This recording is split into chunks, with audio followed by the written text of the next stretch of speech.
Heading south down the Stewart Highway to Alice Springs, I take the Ross Highway to explore the wonders of the East MacDonnell Ranges, visiting Emily and Jessie Gap's Trephina Gorge, N'Dhala Gorge and the ancient Ewaninga rock carvings before making my way across the sand dunes and jump ups to the spectacular Chambers Pillar. Today the Flyers and I are visiting N'Dhala Gap.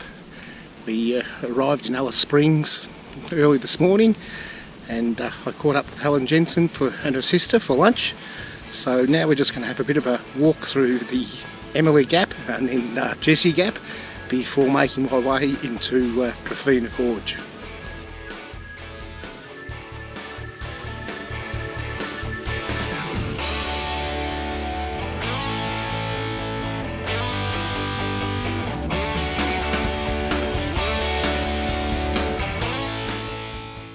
The rock paintings on the pictures following tell the story of the three caterpillars that were the Aboriginal legend as to how the gap was formed.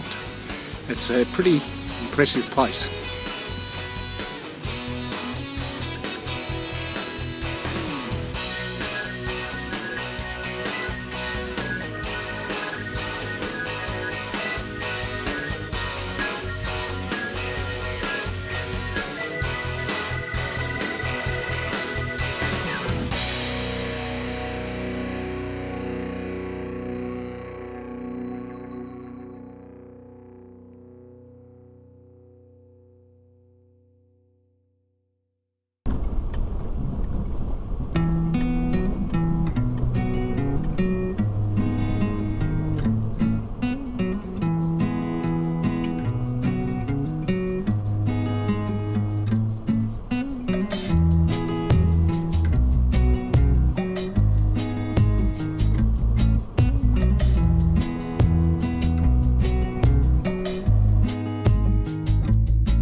I'm in Trephina Gorge in the East MacDonnell Ranges.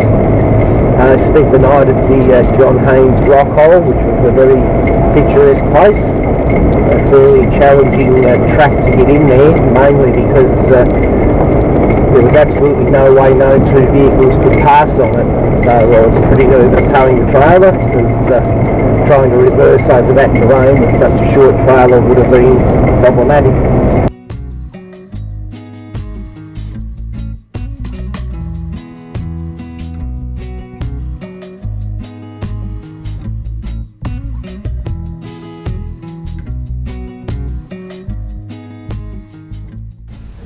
This is Trephina Gorge in the East MacDonnell Ranges, and what a stunningly beautiful place it is.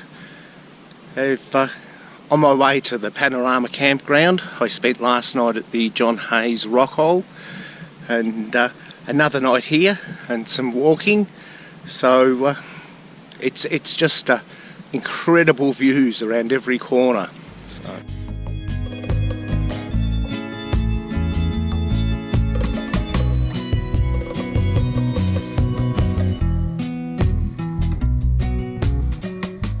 I've climbed up to the eastern rim of the Trephina Gorge and the views are just absolutely incredible. Lots of bird life here. I'll try and pan around a bit to give you an idea of some of the incredible vistas that open up once you get up here.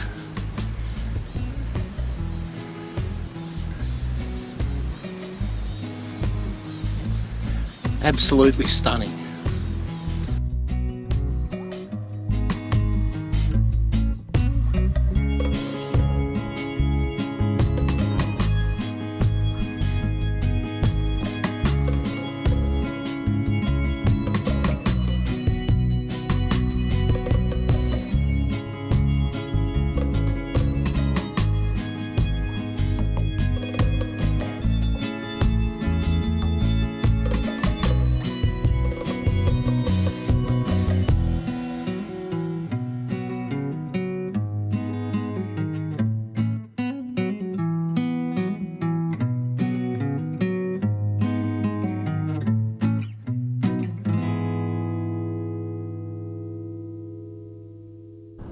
Behind me is a good example where you can see the horizontal layers that were formed by the laying down of sand and silt and algae at the bottom of our great inland sea millions of years ago.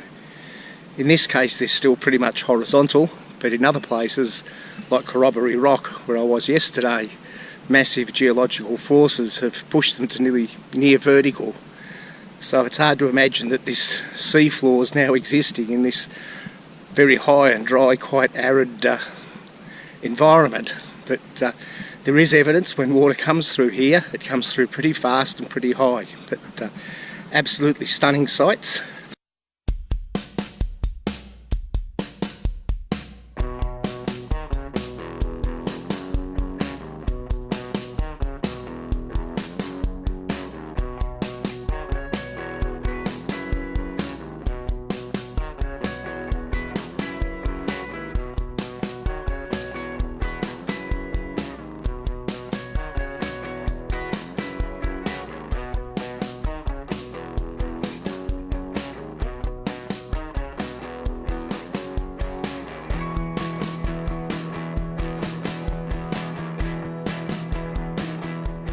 There's only so many pictures I could take of the cliffs here that I can practically use, but I'm finding it hard to walk every couple of metres and take another picture. The sights are just absolutely stunning.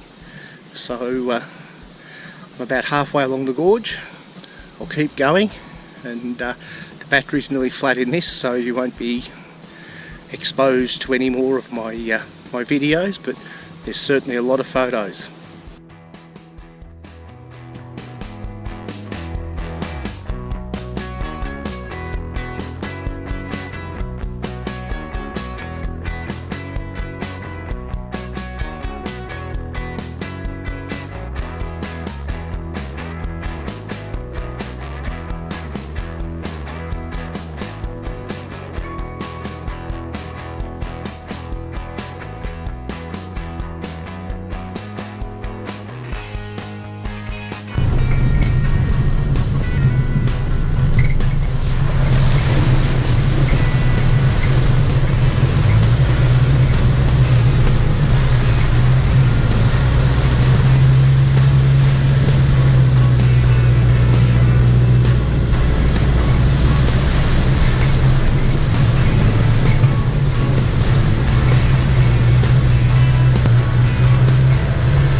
I'm in N'Dhala National Park, which is in the East MacDonnell Ranges, just east of Alice Springs.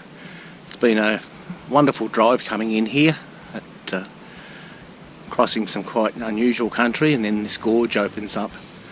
The gorge has got thousands of petroglyphs, which are rock carvings. It appears that they date from anywhere between 10,000 and 2,000 years ago. The story continues of the caterpillars who created the gorges and the planet and life, and it's quite a beautiful morning here, as you can see behind me. The sun on the red cliffs is quite spectacular. So I'm going to do a walk through the gorge, get some pictures, and have a bit of a look and see what I can learn.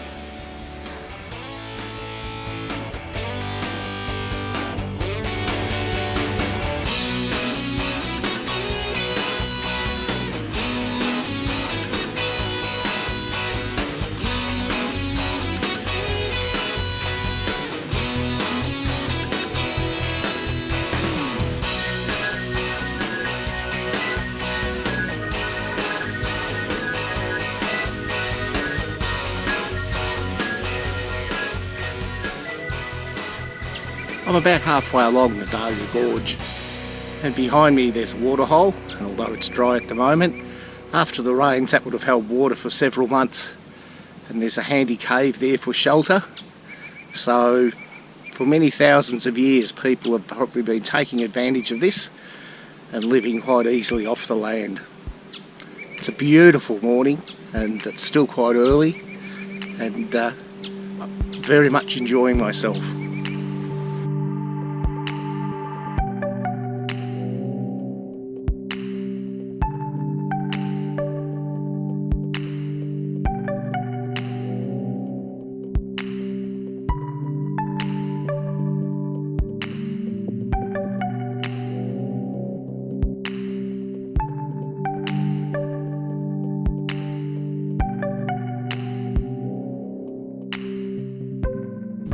I'm still making my way through the gorge, and just the cliffs with the sunlight on them, it's just spectacular. There's a vast amount of rock etchings, most of them aren't marked, and they're a little bit of searching, you can come back and find them, but it's just, I've run out of words for how spectacular some of this scenery is. So these enormous cliffs and huge boulders, and the transition between the red cliffs and the blue sky, it's just magnificent, beautiful.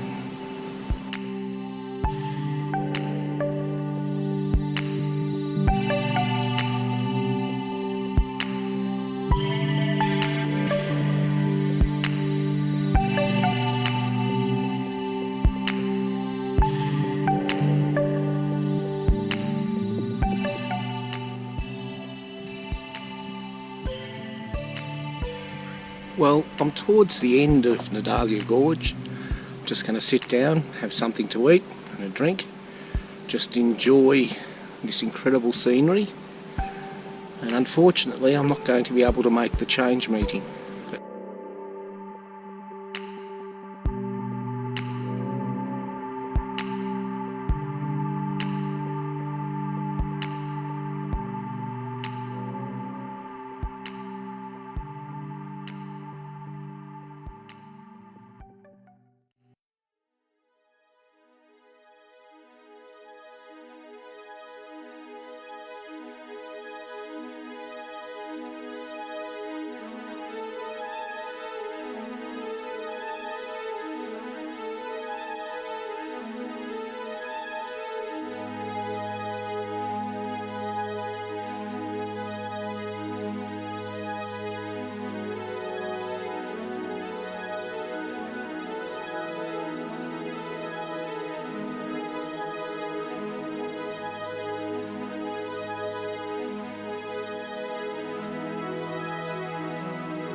Long before Julius Caesar crossed the Rubicon, or the Great Pyramids were built in Egypt, someone carved these symbols into these rocks here at Ewaninga.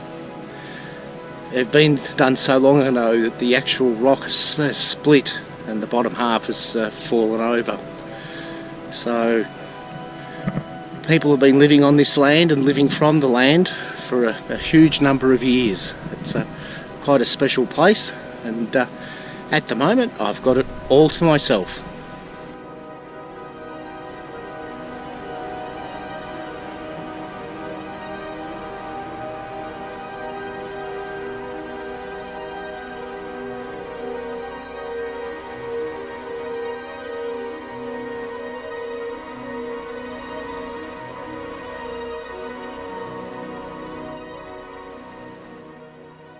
Clay pans like the one behind me were essential for survival in this dry land.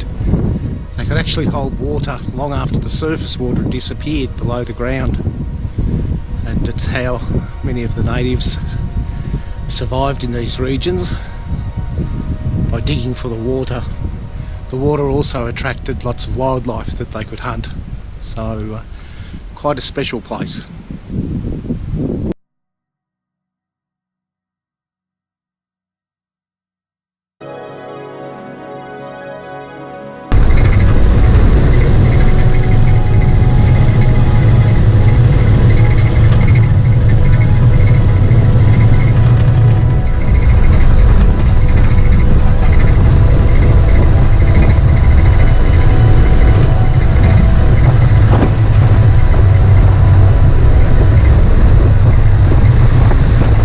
I'm spending the next 2 nights here at Chambers Pillar. It's about 160 k's south of Alice Springs. Behind me is Castle Rock, and a bit further around in the distance is Window Rock, both very appropriately named. I'm just about to take a walk. It's only about half a kilometre to Chambers Pillar itself, and then hopefully get some of the sunset shots which the site's famous for. I've got my good friend the Flies with me, so let's get to it.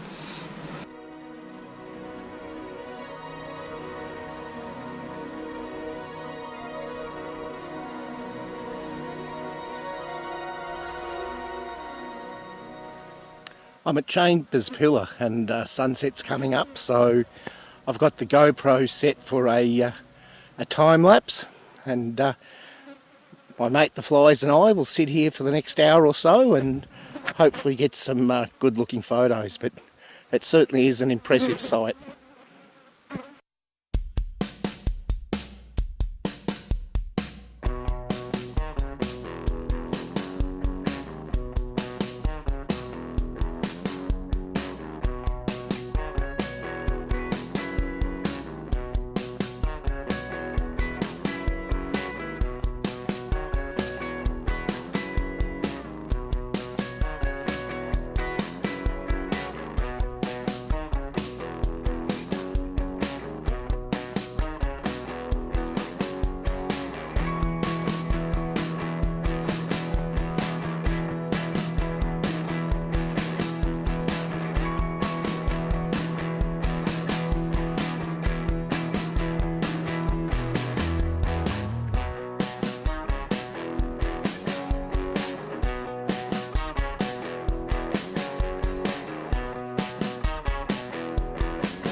The red caps on the pillar and surrounding rocks are the original ground level from 20 million years ago. The white sandstone underneath was laid down under the inland sea long before. Over millions of years, the softer sandstone has eroded to the present ground level, leaving these impressive outcrops. Climate change has a lot to answer for.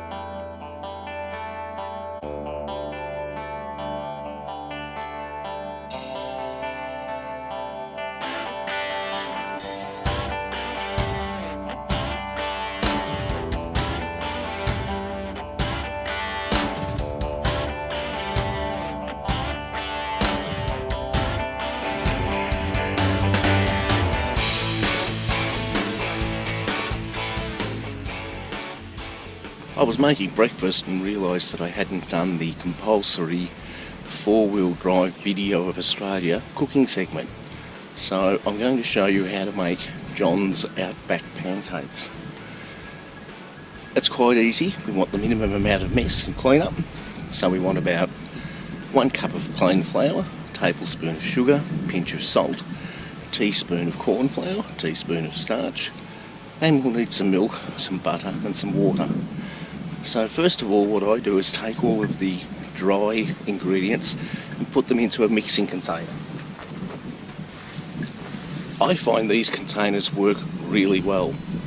Add your water, shake the crap out of it for about 60 seconds and pour into a pre-warmed pan.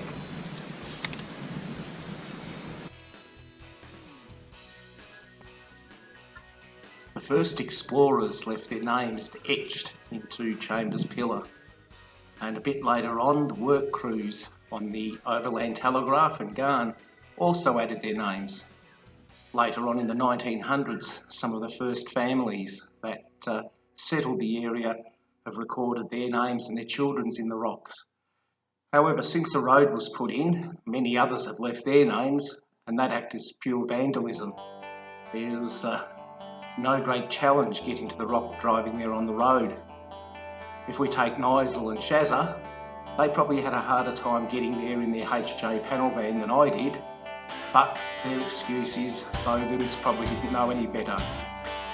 But as for this fellow, well, I'm afraid he can only be classified in 2015 as a dickhead.